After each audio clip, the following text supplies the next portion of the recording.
پیامبر اکرم صلی الله علیه و سلم فرمودند که پهلوانای امت من میدونی روز قیامت کیان؟ شما گمان نکنید گفت پهلوان کسی را میگن که یک کس با یک کس با پشت غلطانه. پیامبر گفتند میدونی در قیامت پهلوانی امت من کیه؟ اصحاب میگه گوش کردن که خدا و رسولش میدونه. گفت گمان نکنه پهلوان یک کس میزنه و میغلطانه. پهلوان امت من کسی هست که در فصل سرما و گرما در طاعت طاقت میکنه. انا بیرون باران یخ طاقت کرد نمازش میخونه. دوم پهلوان امت من کسی هست که در غضب میشنه و صبر میکنه. سیوم پهلوان امت من کسی هست که او را آزارم تیم عوف میکنه. چیکار میکنه؟ میبخشیده. پرونه میکرده. همون چیکار میکرده است؟ میبخشیده. دیگر از باب گفته الانات و تثبت، ثابت قدم بودن، جوان مرد بودن، رفق ملایم بودن، لین ملایم گو زدن. بابی 20 درباره صبر، بابی 21 و 22 درباره صبر، بابی 22 درباره رحمت. از خدا میپرسم گفته که این عملی ایقه که من خدا برکت یا صاحب کتاب منفعت یا خالص گفته به خاطر خدا نوشتم شد. پروردگار گفته من در حیات و منفعت، بعد مردن گفته به دعای مسلمان ها قبر مسحراب که و من منفعت گفته خدایا از همون علمی که اندکم باشه، زیرا اینکه من از بهترین درگاه میپرسم که تو درگاهی تای، من از بهترین عمل میپرسم که تو دوستی منی برای من بسی، برای من بهترین دوستی. و صلی الله علی و بارک علی عبده و رسوله نبینا محمد. و صلوات به اندازه و برکت به اندازه و بندد و رسول حضرت محمد صلی الله علیه و سلم بر اصحاب و آلش و پیرواش تا روز قیامت. صاحب کتاب گفت من دعا میکنم شما هم در حق من دعا کنید. از جمعه دیگر ما درباره تعریف اخلاق حسنه صحبت میکنیم. بسیار کتابی جالبه، بسیار کتابی خوبه، در همه بابتا بحثای خوب شده تا که تربیت اخلاق ما برادر بلند شود.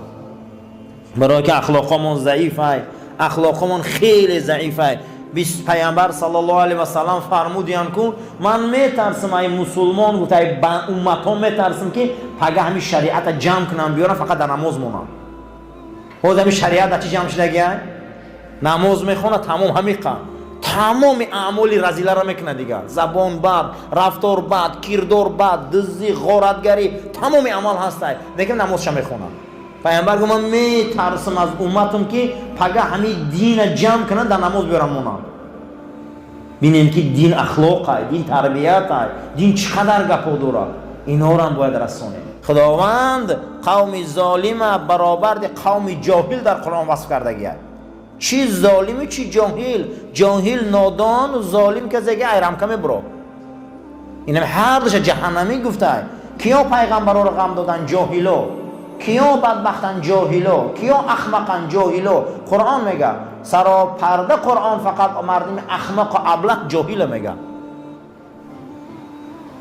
هر کسی که خودش خیزه فرض عین خونه فهمه که نماز فرضه چی وی دعوت میکنی 50 ساله درباره نماز گپ میزنه. آخه خیزه خودش فرض عین نگیره، ضروریات دین نگیره، خونه باید چی درباره نماز گپ زدن. و خودش میدونه که نماز فرض بده. و خودش روز خیزه علم داشته باشه، معلومات درباره حج خونه و چیم دعوت حج میکنی. خیلی مردم از علم دور شد، خیلی مردم از آدم خبره دور شد. برای همین استفاده کنه. صاحب هدایه را پرسیدن که چرا تو بزرگ شدی حضرت؟ گفته برای او بزرگ شدم که هر کس ایمن یک حرف زیاد میدانست من در پیش شاگرد شدم. هیچ مال ننگ نکنیم درباره تعلیم علم. کسی ایما یک حرف زیاد میدانه همون رو همون گیره. این میراث رسول اکرمه.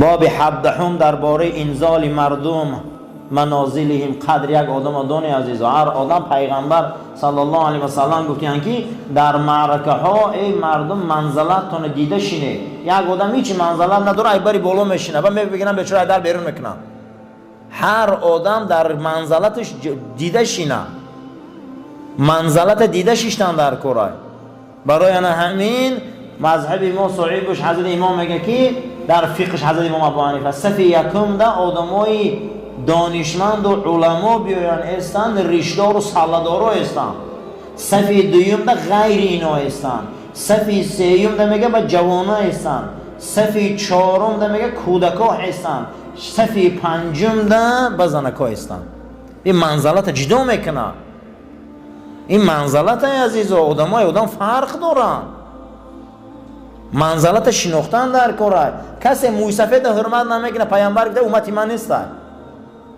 کسی عالم حرمت نمیکنه گفته امتی من نیست کسی کودک در رحم نمیکنه گفته امتی من نیست با وجوده که برای امت رسول الله تشنه بود این باب درباره منزلت بده یک انسان خود یک آدم گپ میزنه میگه من رفتم تو نبودی میگم این کی میشه میگه تقوی مای میگم خودی تقوی نم خالی گپ میزنی با وای پای کسی هم که نباشه وای دودری مادری تای وای اکای مادری تای من رفتم تو نبودی این خیلی یک سخن گویا که قدی یک قدی کوچم رفیقش گپ زده است برادر منزلت شناسه امکی را قدر شدونه خولا را قدر شدونه امر را قدر شدونه زن قدر شدونه کودک قدر اینا بخشون نزد خدا منزلت دارن بعد مادر رسول الله کی را منزلت داد بعد او صحابه آمد گفت کو نمیدونم کی در خدمت کنه گو اچت هست گو نه مردگی های گو خالت چی گو هست گو بعد مادر حتما خالت های بعد این گو با عمت های یعنی که در درجه میشه عزیزا که اینو منزلت رسول الله معلوم کرده به دستیان حضرت شتگی بدن که ابوبکر صدیق آمد جناب پیغمبر پاشون جمع نکردن حضرت عمر در آمد پاشون راست به جمع نکردن حضرت عثمان در آمدن جناب پیغمبر سریزانو شدن تن چوا عایشه مادر من میپرسه که پدرم قطعی عمر در آمد یا پاتون راست بود حضرت جمع نکرده عثمان در آمد سری دوزانو ششته گو ای حیای عثمان زمین و آسمان حیا میکنه حضرت گفته که ای روزی که اسلام در مشرف شدم من به دست راستم اولاد من نقبیدم ای روزی که من به اسلام مشرف شدم گفته من اولاد مردینگی من ندیدم اینا ببین چقدر احتیاط میکرده حتی که هم خرقه همو دستمال قدیم میمونده بالا هم بخش تازه میکرد حضرت در روایت ها میبرن اینقدر حیا داشتن که حضرت ها چه بزرگ بودن ایره میگن عزیزان انزال الناس انزال مردم منزلت چه شناسیم ابوبکر بزرگه یا عمر بزرگه یا عثمان بزرگه یا علی این چهار تا تمام صحابه بالا هم در بین زنهای رسول اکرم خدیجه دیگره عایشه دیگره جناب پیغمبر منزلت عمر چخیل برداشتن آدم از آدم فرق داره عزیزا منزلت آدم ها را شناسه معلم قدر کنه استادا را قدر کنه منزلت ها را نغزونه این در دلالت اخلاق انسان های کسی منزلت چه نمیشناسه وای بر حالش این باب درباره منزلت گفته من جدا کردم یک باب درباره حلم چیه؟ حلیمیت مهربانی بردبار عفو یقین داریم اطمینان داریم ما حق باور داریم غیر پروردگار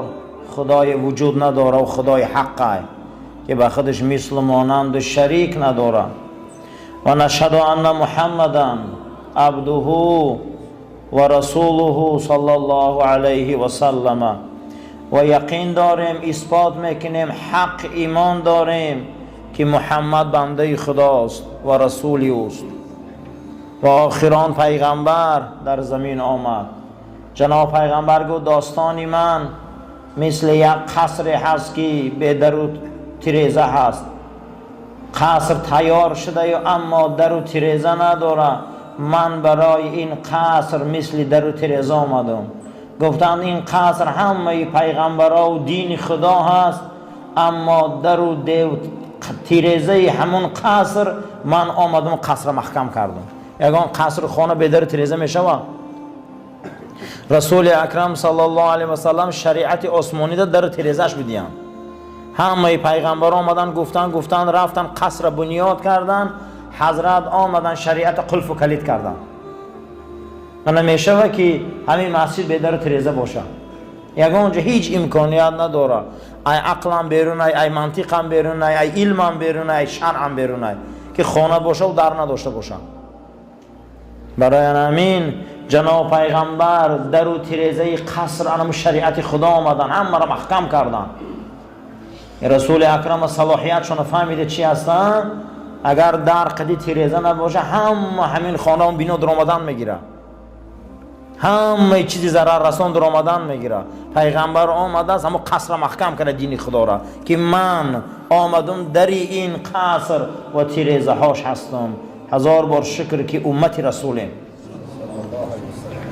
و علی آله و اصحاب زنهای پیغمبر، زنهای پاک دامنش و فرزندای پاکش و اون نسل زوریه سید زاده هاش که تا به امروز دنیا را نورانی کردن، تا به امروز این اسلام در بین آب و علاب آوردن، اسلام در بین آب و علاب آوردن ما در رساندن تا به امروز خدمت شایسته آن نسل رسول است.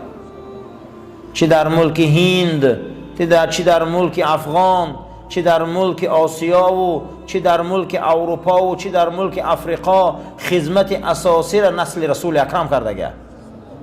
بسیار خدمت های کلان کردن، خدمت های ارزنده کردن تا به امروز این گوهر نایاب، این دردانه های نایاب، این جدا کرده های خدا، این نسل زوریه پاک خدمت کرده استیان با نام سادات و سیدزاده در دنیا مشهورند. و اصحاب اون هم صحبت هایی که با چشم سر رسول اکرم دیدن، با این پیامبر آسمانی ایمان آوردن، نام اینها صحابه. اگر ما مثل کوههای بیابان نفقه کنیم و احسان کنیم و صدقه تهیم، ما مثل این کوههای بیابان اگر طلا و نقره و پول در راه خدا صدقه تهیم، یک صحابه یک دانه خرما را در راه خدا صدقه تهیم، اجر و مکافات صدقه طلا و تنگه و نقره ما برابر یک خرمای صحابه برابر نمیشه. زیرا اینکه اونها در حالت وزبینی در اطراف رسول اکرم ایستادند، از بحر زن گذشتن، از بحر کودک گذشتن، از بحر تمام منفعت ها گذشتن، اینها دین خدا را خدمت کردند. صحابه را بینید که در تمام دنیا پهن شد رفت. چه اونها زن دوست نمی داشتن، اونها معیشت دوست نمی داشتن، اونها کودک و تجارت دوست نمی داشتن، کی نغز نمی بینه، از بحر همش گذشتن. اونها خوو خپیدن بین نواجیز با دندانهای کرسیشان شریعت رسول اکرم. همشان آمدن در این صحرا و بیابان ها، هیچ کس با اونها شناس نبود، هیچ کس با اونها رفیق نبود. اینها آمدن این سرزمین ها را با دین و اخلاق پر کردن، با دین و اخلاق پر کردن. به اصحاب او سلام و صلوات باد. و سلم تسلیما کثیرا، سلامی به اندازه در همه حال و دور و زمان، از حد زیاد و به اندازه دنیا و کوهاش و پیغمبر و خاندانش صحابش سلام باد. اما بعد حمد و ثنا و درود به حضرت محمد مصطفی، فهذه الرساله مختصره فی الخلق الحسنه. صاحب کتاب میگه این مختصر رساله که من نوشتم درباره اخلاق و تربیت. بیانت فیها تعریف الخلق الحسنی، من بیان کردم که اخلاق نیکو چه خیلی اخلاقه، چیه این اخلاق، همین تربیت چیه خودش، و فضائله فضیلتاش گفتم، بزرگیاشم، انواعه جدا جدا کردم، نوعاش قطعی، صنفاش قطعی. فی 22 مبحثا، 22 باب کرده، 22 باب اخلاق کرده علم. علی نحو الآتی، من یکتا میگم درباره تعریف اخلاق حسنه، درباره فضیلت اخلاق حسنه، چه خیل راه های اخلاق دریابیم، شاخ های اخلاق نیک کدامه؟ جود و کرم، جوانمردی و سخاوت بشکی یک از اخلاق خوب است. عدل، حق به حقدار رسانیدن، تواضع، خاکساری، اخلاص، صدق، راستی و صدق، راستی، صادق بدن، القدوة الحسنه. قدوه گفتن برادران اگر شما دیدگی باشه، من همین قصرهای کلون در بالاهاش یک علنگه علاو در گرفته میسته، یا قلعه را در بالاش علاو در میگیره در شب. اگر شما دیدگی باشه در بیناهای بلند در بالا چراغ میمونن در گرفته میسته. عرب همه را قدوه میگه من راههای را آوردم که شما قدوه میشی، یعنی بلند میشه. خیلی کدام اخلاق ما را قدوه میکنه؟ همه علنگه علاو باری در سر قلعه ها بلند میکنه. باب دهم درباره علم با منفعت، باب 12 درباره حکمت، علم، حدیث و حکمت، فلسفه، باب 13 درباره سلوک حکیم، راه و رویش.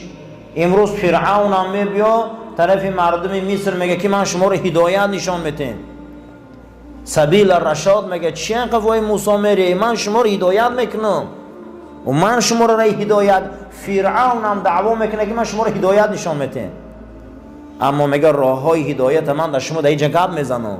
کدام راه هدایت های؟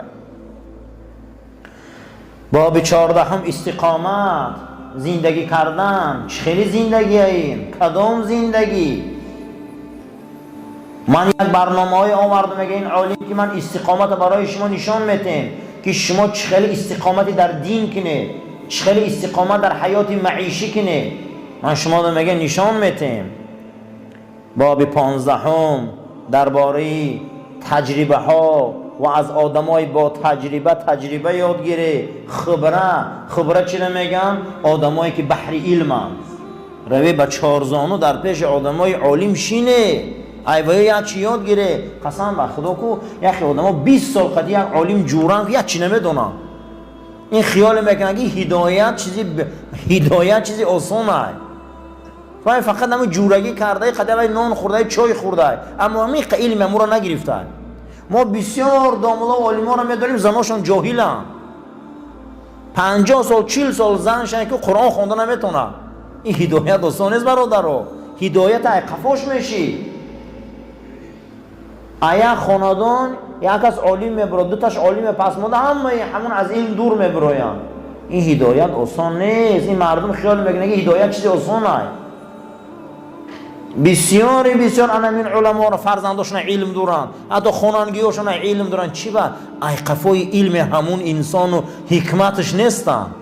ای قفای همون چیزی که جوهر پیامبر آورده رسانده، ای قفای اون نیستن عزیزا. قطعی عالما رفیق میشه، دوست میشه، باید چیز استفاده بره، اخلا قرآن خوانیتون را راست کنه، یا چی را استفاده بره از اونها. زیرا اینکه اینها وارثان رسولان، رسولا همین حکمت علم موندگیان، پیغمبرها چی مونده همین زمین رفتن. در همجا خبره گفته ای آدمایی خبره بی عالم و صاحب علم یک چی استفاده بره. صاحب هدایه شریف پرسیدیم که یک کتابی عقیده نوشته، صاحب هدایه شریف برهان الدین مرغینانی یک کتاب نوشته است درباره علم عقیده در زمانش. گفته هر کسی که همین کتابی منه بیایا خانه چی خیلی که خودم فهمیدگیم همین خیلی من دو فهمونه، من دختر نمیتیم شه. دختری 15 ساله داشته است در زمانش، دختری که اهل قرآن و اهل علم.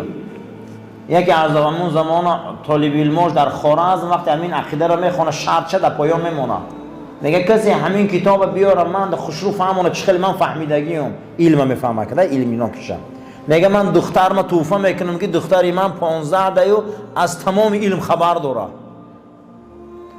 یک ملا بچه مثلا همون زمان دانشجوها و همون زمان طالب علما در مدرسه خوارزم کتاب نخونده شرح مینویسه با علمی نوه بلند بوده بچه یوش.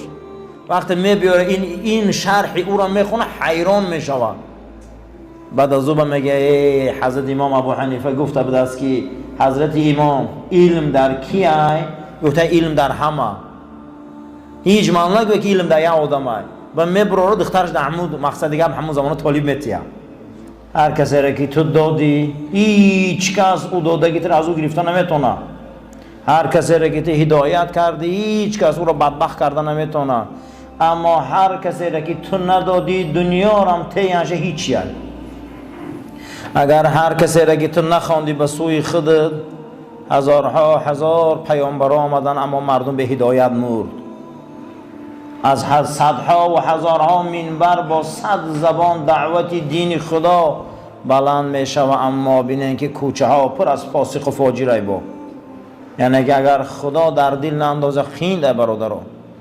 من همین صاحبی کتاب ما آورده است که کسی را که تو هدایت کنی هیچ کس او را گمراه کرده نمیتونه و من یضلل فلا هادی له. کسی را که تو گمراه کنی هیچ کس او را هدایت داده نمیتونه. پروردگار ما را برای راست هدایت کنو، ما را از آفات و بلا و کلفت ها نگهبان باش، عاقبت کاری ما را به خیر، ایمان ما را به سلامت گردان. آمین یا رب العالمین. صفا را راست گیره، تلفن ها را خاموش کنین، آماده به نماز باش.